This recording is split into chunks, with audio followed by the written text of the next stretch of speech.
All right, let's go ahead and talk about how to pitch for resource pages. So again, first thing that you always want to do is open up the client's tracker. Next thing that you want to do is also understand what we are pitching.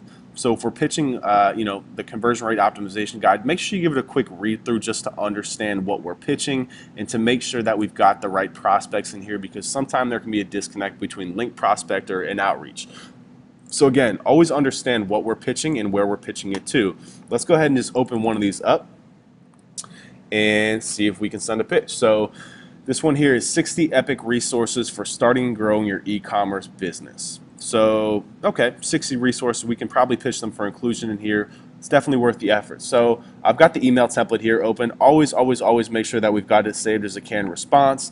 Make sure we're going to personalize it, and we're going to talk about this exact pitch right now for resource pages. So first thing in the title, I've got it blanked here. We always want to personalize it by saying this. So we're going to copy and paste part of it and say your 60 plus epic resources.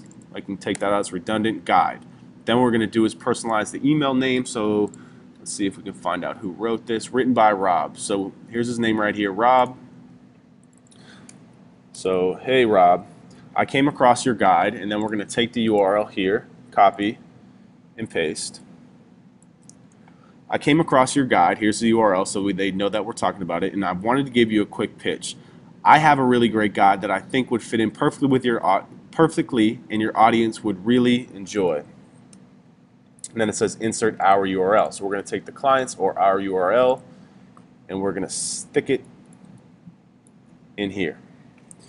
Then I said, I realize it's a pain to go back in and make the change, so I'm happy to help out in any way I can. And then it says in parentheses, write the blurb for you. You can leave that, or you can add in something like this. So if the client has a big social media following, you can say, or I'm happy to help drive traffic to the post by sharing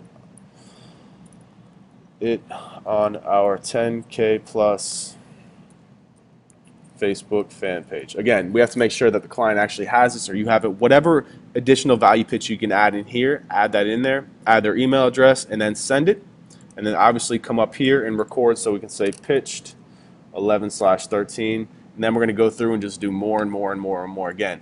Again, guys, always make sure that you're really checking the email, making sure that everything is spelled right, making sure their name is spelled right, making sure all these little T's are crossed and I's are dotted, because we want to make sure that we're maximizing these pitches. And also, again, don't waste the pitch. If you read this and you say, hey, actually, I read through this and there's actually nothing in here about, so they've got conversion rate improvement here. But if there was nothing in here about conversion rate optimization, it wouldn't make sense for us to pitch this guide here. So what you could do is, put in the notes here, say, hey, not about conversion rate optimization, it's actually about e-commerce. And then what we can do is we can check to see if there's any guides about e-commerce, or we just leave it alone, because we don't want to waste any pitches or build a bad brand for ourselves by just spamming pitches. So again, make sure that you're really checking over this pitch. Make sure that it makes sense. Make sure that you're personalizing the pitch. I know it takes a little bit of extra effort, but it goes a really long way when we're doing this. So in the next video, I'm going to be talking about how to pitch broken links.